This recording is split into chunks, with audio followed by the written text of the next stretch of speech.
2 weeks passed by and no new information about the curse surfaced. There were no dreams with gold that gave me hints, and no one remembered anything new about what the toy maker had said that fateful night. It was disappointing, but everyone slowly resumed carrying on their normal duties as before, unable to do anything except hope for the best. Absent-mindedly, my hand began to draw circles on the window with the cloth that I was supposed to be using to clean it. I let out a sigh as the realization that I had become attached to the Deluxe household sunk in. It had been so long since I'd had a warm family surrounding me. Even though this was a temporary one, I wanted to protect them and help free them from the spell. Another sigh fogged the window, which I'd been cleaning for possibly the third time after getting lost in my thoughts. Suddenly, an annoyed voice spoke up from nearby. I approve of this music. Get your head out of the clouds, girl. Casting a scowl over my shoulder, I finally finished the window and moved on to the next one. Even though I was given the opportunity to practice my cooking, I still tried to help out with other chores too. Unfortunately, I kept getting assigned work with Mr. Old Grumpy Bear. His attitude hadn't improved much since he'd become a human, at least not towards me. We shared a laugh last episode. I don't know if you remember that. It was 2 weeks ago, but that was an improvement. In fact, he often seemed even colder whenever I said I didn't know anything else about the dream I had. He acted nothing like the royal I saw that night in Gold's room. I wonder if he'll ever treat me as kindly as he does Gold. I flinched to a stop, my eyes widening, heart throbbing. That thought sounded like jealousy, but I didn't understand how or why I would be jealous of Gold. I felt Royal's piercing stare burning holes into my back. I finished up my window and, shaking my head to derail that crazy train of thought, I hastily tried to move to the next window. A slender hand swept over and flicked me in the forehead. Oh, you're one of those guys. I recoiled, almost dropping my cloth. Ow! Gingerly touching the injury, I glared at Royal, but he only stared impassively back at me. Why did you do that? Shrugging, Royal returned to his own window. I don't know, it seemed like a good idea at the time. You missed the spot. Puffing out my cheeks, I went over to clean the pain once more, even though I couldn't see the spot Royal meant. You're making fun of me again. No, I'm not. I couldn't stop the groan building in my chest. Royal hadn't hesitated in his response, leaving me crankier than before. I glared at the window, and, seeing no spots left, I moved to the next. I demand to be reassigned to another chore. Peeking at Royal, I saw another nonchalant shrug claim his shoulders. Fine with me. But you'll have to talk to Miss Maria about it, so good luck with that. I nearly dropped my cloth and cleaning solution. I imagined the annoyed look she would surely give me when I brought her my complaint and immediately decided against it. After only a few days, I had learned why Dion repeatedly called her a demon. Her glare was unnatural. What if she's a witch? She's got those red witch eyes, you know. Never mind. Thought so. Tired of his flippant remarks, I just sighed and finished up the windows on the first level. I then grabbed the nearby ladder and climbed up so I could reach the higher areas. As I climbed, I felt a pair of eyes on me again. I looked to the side and flinched when I crossed paths with Royal's gaze. Could you stop looking at everything I'm doing, please? There was a flicker of amusement in those silver eyes. Oh, God. Well, if someone would just stop looking at me, I wouldn't have to worry about it. Focus on your dust, sir. Careful. You don't want to show off your underwear. A flash of heat shot across my face. My grip trembled against the ladder, and I let go of one hand to press it against my dress. Pervert, don't look! A smirk flicked across his lips. Who would want to? Gritting my teeth and stopped my blood from boiling. This was not the kind of attention I wanted. Royal, you idiot. Yeah, I'm like, she took one hand off the ladder. We know she's gonna fall. It's hero time! Still riled up, I proceeded to take another step, but my foot slipped off the ladder rung. I squeaked in terror as I fell. Even if I wasn't up so high, the impact would still hurt. I shut my eyes, bracing for impact, but instead of striking the floor, I felt my back fall against something soft. My heart still throbbing, I opened my eyes to meet the concerned gaze spreading across Royal's face. My lower lip trembled when his arms tightened around me. Oh my! You caught her so gracefully. Hold on. Look at that, man! Oh, look careful where you have your hand, my dude. Ah. I'm living for this picture. It's great. Are you alright? Yes. My blush had become so hot that it was painful. I had already accepted that Royal was attractive, but him being this close was too much for my poor heart to handle. I tried to lean away, but there was nowhere to go. Royal, on the other hand, didn't seem to notice, his brow knitting as he sighed. Oh, good. You are such a klutz. I could only blink in response. What? Oh man, I really want to glare, but I feel like I'm just gonna pick the opposite options when I come back anyway. I feel like this would be a good thing, but I'm just gonna leave that and do that the next time. Trying to get that normal end, as much as it pains me. Oh, shut up, you and your beautiful face. What? Don't tell me you've fallen for me. I snapped my head in his direction again, stunned. What? Sorry to say, but I'll have to dump you. You're definitely not my type. Who would even like a violent, grumpy bear like you anyway? You're probably the one who's already fallen for me. I tried to give him a taste of his own medicine, but Royal shrugged my accusation away. Impossible. You have zero appeal. You're loud, annoying, and you have a flat chest.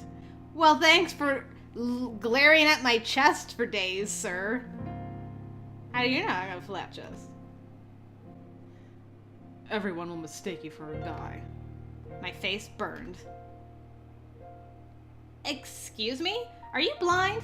My bra size is C, and that is... I will have you know, I measured this morning, and it is a C, and that is bigger than most in most places, my good sir. Royal's face went beet red. Shut up, you idiot. That's something you're not supposed to just reveal to a guy. Eh? But it was you who brought up the subject, Mr. Pervert. I stared at Royal. His face was still crimson as he looked everywhere but at me. Oh, you do get flustered. I did not dare admit it out loud, but he looked cute blushing like that. It's the first time seeing him blush. Can I put you down now? You're really heavy. Did we have that entire conversation with him holding me? Good grief, man. You could have put me down like 5 minutes ago. Also, you were like right at my chest level, so you could have plainly seen that I'm a size C. Sorry. We're done here. You should go and help Lillie with the laundry now. He left the room with only a few strides. I giggled, thinking of how adorable he was when he blushed. What a butt. I did just as Royal had ordered, and went to help Lillie instead. This is our first time in the garden. It looks so nice. She liked to hang the laundry out in the rose garden, allowing them to dry in the sweet spring air. She was coming in to grab another basket when she saw me, and so I went outside to help her finish folding the rest of the clothing. You know, I noticed that you and Royal are getting along quite well lately. Lillie's statement caught me off guard, and I almost dropped one of Miss Maria's dresses in the grass. Oh boy, would have been hell to pay. I had been allowed to borrow her clothing while I was staying here. Well, that's nice. I had lost my suitcases somewhere in the forest and couldn't really go back to retrieve them thanks to the curse. Hold up. That entire time you were wandering, you lost your luggage. I guess it could have been when we were scared by that rustling noise and ran for our lives, but... Girl, get your act together.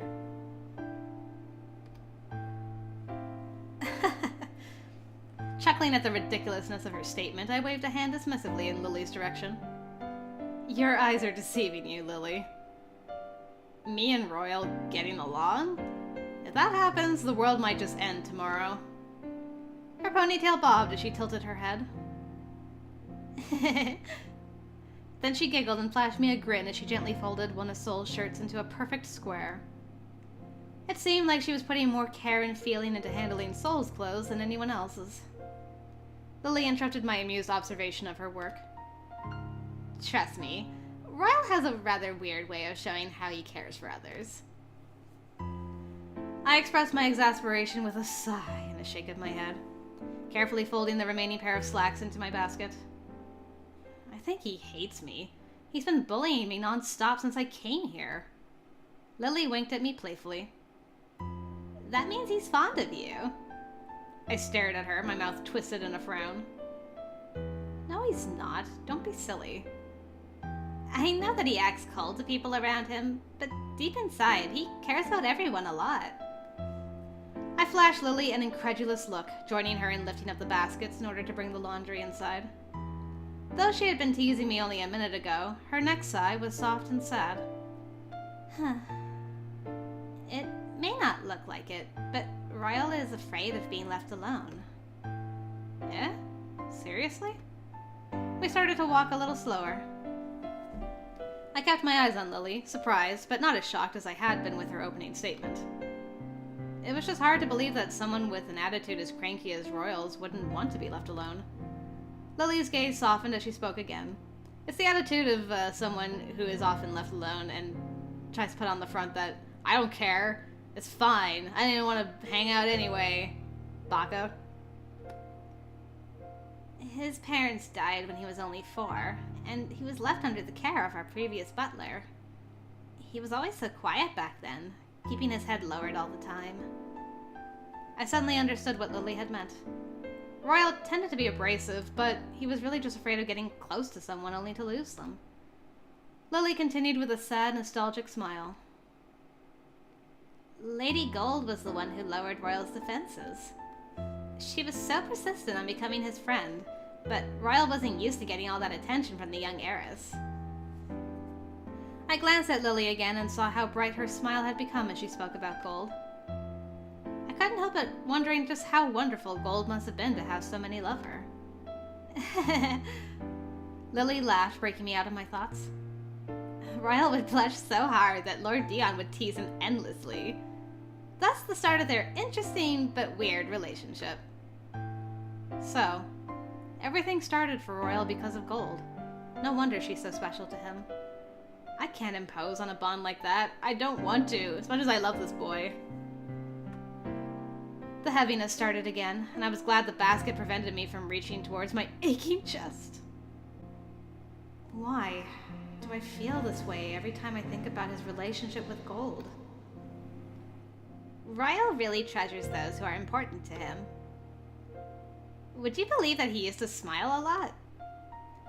Lillie hadn't noticed my pained expression, so I tried to keep it a secret, forcing out a laugh at her last question. That guy knows how to smile? Yes, but... We started up the stairs to the second floor, our pace slowing as Lillie's story continued. After the curse was cast upon us, his smile disappeared. I can't blame him. He's lost some very important people in his life. My shoulders slumped at her words, but I quickly straightened up. You mean Gold? Lillie nodded. Well, yes, but others too. He lost his parents twice. If you think about it, the previous butler was like a father to him. I glanced down at the clothes I was carrying, recalling something from when I had first come here. Dion had mentioned that their butler was long gone. What happened to him? Pausing, Lillie took a deep breath as if trying to form the words. He was one of those who attempted to escape into the forest. Royal... He witnessed his adoptive father die in front of him. Oy.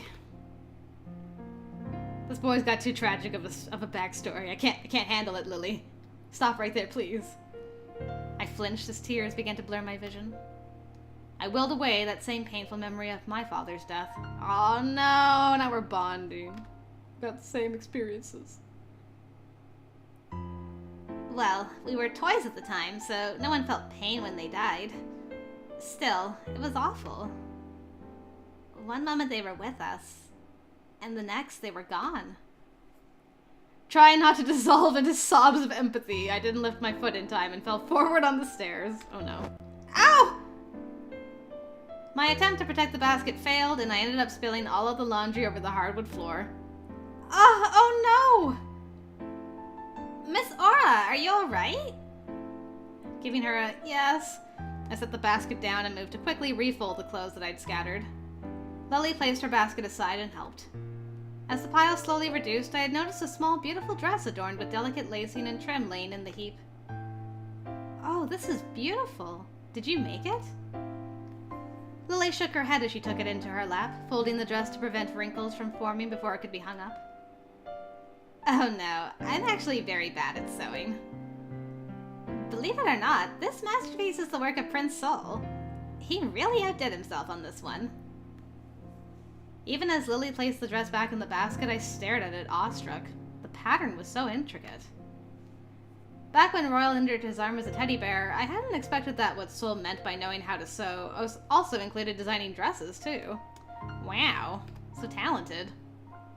You mean he? Yes, Prince Saul is especially good.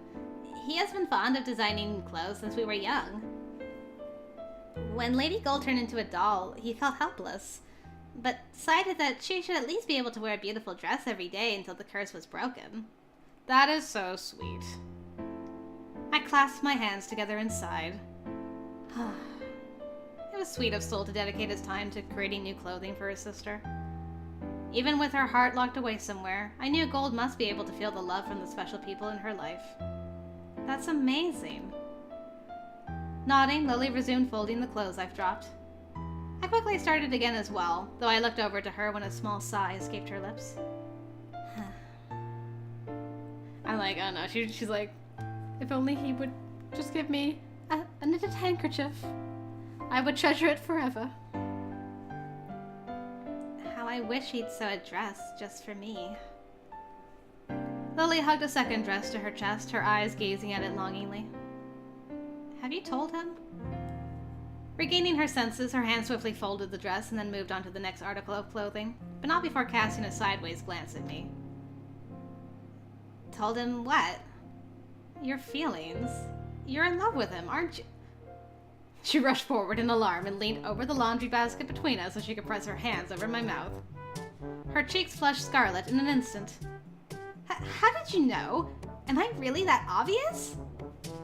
When she didn't show any signs of removing her hands, I reached up and pulled them down. Her fingers were trembling a little, so I gave them a gentle squeeze. Frankly, yes, but I don't know why Saul hasn't noticed it. It could be that he's just really oblivious, or he's pretending not to know.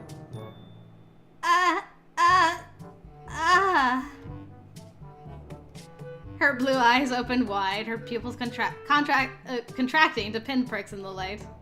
The blush spread to her ears. This is so embarrassing! Lillie, wait! Oh no. I tried to hold on to her hands, but Lillie was already running away before I could finish my sentence. Now I was gonna help you fold the laundry. I finished gathering the laundry and went to deliver the basket by myself. She's so cute. I do hope that her feelings won't end up hurting her. Saul, what are you really thinking? I don't know. I worry about Saul a little bit. He's just too darn kind. It worries me. Even after a week, I still continued to mull over what Lillie had told me about Royal. I knew he was capable of smiling, but I never thought that he used to do so a lot. And somehow, I really wanted to see him smile more often. Not only would he be less scary, but his face was sort of cute when his mouth curved up. I was soon determined to bring a smile to Royal's face. So far, however, I'd been completely unsuccessful. I hadn't seen much of him either after having been assigned to different chores since that laundry day. Even so, I wasn't going to give up. I wandered the halls during my scheduled break, trying to think of new ways to find his smile. Smirks didn't count. I was so wrapped up in my musings that I didn't hear the mischievous patter of footsteps until 2 hands shot out and tickled my sides from behind. Of course it would be you. Boo. Kya! Dion! I attempted to glare at the oldest Deluxe son, but my heart was beating too fast, and my startled blush just caused him to laugh even harder. You're so cute when you're flustered. His smile was dazzling and amused. My cheeks burned at his unexpected compliment. You looked so deep in thought, I couldn't resist. I didn't know what to say to that. My heart was still pounding from the surprise of being tickled. It had only been a playful grab, but it was embarrassing all the same. My cheeks stayed flushed, but I quickly remembered that Royal and Dion were close. They seemed to argue often, but it had always seemed like Dion was only teasing Royal. Maybe this was my chance. Is it true that Royal actually smiled before? He looked thoughtful. Yeah, and he had the most sinister smile I had ever seen. At least, that was the one he'd wear most of the time. I wondered what reasons would make him smile that way. Dion tipped his head to the side. Why the sudden interest? I pursed my lips and gave him a quick glare. Even his question has a teasing hint to it. When my actions seemed to have no effect on him, I gave up and answered in response. Because he's always so gloomy. And, well, I really just want him to smile again. You still think of his happiness despite his cold attitude towards you. You're one weird girl. Dion's smile was still bright and silly, but I noticed something different about his eyes, almost as though he was relieved to hear my answer. I tried to defend myself. It's because he's been carrying such a heavy weight on his shoulders. I want him to realize that there are many wonderful people here who care so much about him. Dion still didn't answer, though his smile softened as he thought about my response. Just as I was about to ask him what was on his mind, he opened his mouth to speak. Do you care for him? Of course, and I will bring back his smile. I responded immediately because I earnestly wanted to restore that smile. Do you like him? Yeah, wait, what? No way! I turned my head to the side, trying to hide the color rising to my cheeks. Yeah, no! But it wasn't untrue. I did like Royal, at least a little bit. I had always felt something special when I was around him, but it was only now, when it had been put into words, that I finally knew what that feeling truly was. Darn you, Dion, and your matchmaking. The more I thought on this realization, the more embarrassed I felt. Dion started laughing even harder. You're cuter when you blush. Well, good luck with that. Ah! Bad timing. Good luck with what? I spun towards Royal's voice. He had walked up behind me without a sound, much like Dion had done earlier. Lately, I started thinking that the reason the men of this house excelled at being sneaky was to escape Miss Maria, and this series of incidents proved it. I could feel my blush deepening when Royal looked between Dion and I, his eyebrows quirking. Royal! Taking advantage of the distraction, Dion leaned in close from behind and whispered into my ear. Oh dear. Oh, hello. Now's your chance to make him smile. I shivered a little as his breath tickled me. I whispered back to him, heart thumping. I didn't mean it literally. My mission had suddenly gotten harder. Royal's lips formed into a frown and he crossed his arms, telegraphing his annoyance. He had used that same expression on me endlessly in the last month or so. You're both acting weird. I guess birds of a feather do flock together, huh? I flinched. His tone sounded unreasonably sharp, and I thought I heard an edge of bitterness as well. He's probably like, oh, of course you prefer Dion to me, bleh. Why was he acting this way? Because you're both dum-dums who like each other. Shifting to my side, Dion stared at me with anticipation in his eyes. Get lost, please.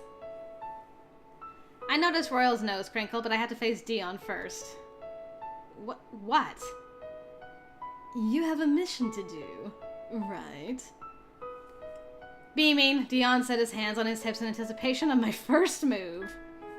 My heart spun out of control as the idea that I had to do something to Royal sunk in. I ain't moving till you make this boy smile. As time passed, Royal's frown deepened. What mission? I pressed my lips into a line, not knowing what to say, and absently began fussing with the hem of my dress in embarrassment. Dion flashed us the most innocent smile I'd seen on him yet. After a moment, Royal huffed in disgust and spun around to leave. I don't need to waste my time with fools. Dion looked at me pointedly, and I nodded. I knew I'd lose my chance if I didn't act. I should... Well, I think tickle him is probably the right thing to do. Because Dion just tickled her. And he would get endless amounts of joviality out of us tickling Royal. But I'll save that for the true end, and I'll just tell a joke for now, because that's how I roll. My mind whirled as I tried to think of a funny joke that he might like. I finally remembered that there had been one from my old village that always left me laughing really hard. Hey, Royal. Royal stopped in his tracks and stared at me, looking more annoyed than usual. Why do birds fly south in the winter? Because it's too far to walk. That's right, because it's too far to... I cut off, realizing that he had just nonchalantly answered my joke with a completely grim face. He wasn't laughing at all. Dion, on the other hand, was laughing so hard he was holding his stomach.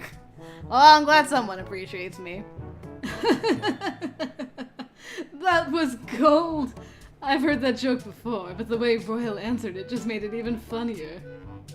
You need to work on your skills, love, if you want to actually make this grumpy old man smile. Royal raised a brow at Dion, then at me. What is this all about? I looked at Dion, silently asking him for help. After all, he had been the one who pressured me into doing this. But he just smiled innocently at me. Oh, look at the time. I better go now before Miss Maria sees me. Dion! I could only stare after Dion's retreating figure as he left me alone with Royal. Gee, thanks for getting me in trouble. Royal's full attention was on me now. Now, care to explain what that was all about? I hesitated at first, feeling uncertain. However, I knew Royal wouldn't just let the topic drop, so I gathered my courage and tried to answer. Everyone seems happy now that they're humans again, but you. You're still so sad. You should be happy that the curse is almost broken. I know that we can break it completely, so you just need to have faith. Royal lifted a hand to interrupt me and spoke in a chilling voice. This isn't your concern. Stop sticking your nose where it doesn't belong. Stung, I looked down at the floor. I knew the topic was sensitive to him, but I hadn't expected him to shut me out so fast. But I just wanted to see you smile, Royal. Royal flinched. I glanced up and saw his reserved expression shift to a confused half-smile, half-pout. His blush seemed to be trickling back, too. So that was what it was about. I sighed, toeing the ground with my right foot. I tried, okay? Royal sighed back in response. He looked exasperated and unapproachable, the patch of his barrier that I had penetrated regenerating again. Just give it up, girl. You won't gain anything from doing this. But you will. His frown didn't disappear, but my reply seemed to get through to him.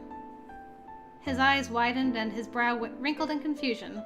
I could see that he was trying to figure out my motive. I gave him a small smile. You'll be happier if you smile. Did you know that frowning uses more muscles than smiling? Not to mention all the wrinkles that will develop if you keep... Royal shushed me, rubbing his temples with one hand. Why do you want me to smile so badly anyway? You always have such a gloomy aura, as if you carry all the weight in the world. I don't know the burden you're carrying, but remember that you're not alone. You can lean on others every once in a while too, you know. That's what we're here for. Royal looked deep into my eyes. His pained expression was filled with shame and regret. How can I do that when this curse is my fault? My jaw dropped at his confession. Royal, what are you... Just when I thought that Royal had finally lowered his defenses and decided to confide in me, his expression stiffened, now rigid and cold. It was as though he reverted back to his old self. Sorry. I need to clear my head for a bit. With that, he turned to leave, not giving me a chance to respond. I stayed where I was, staring at Royal's retreating figure. My mind whirled, still confused by his admission. What did he mean by that? I really want to know how he figures it's his fault.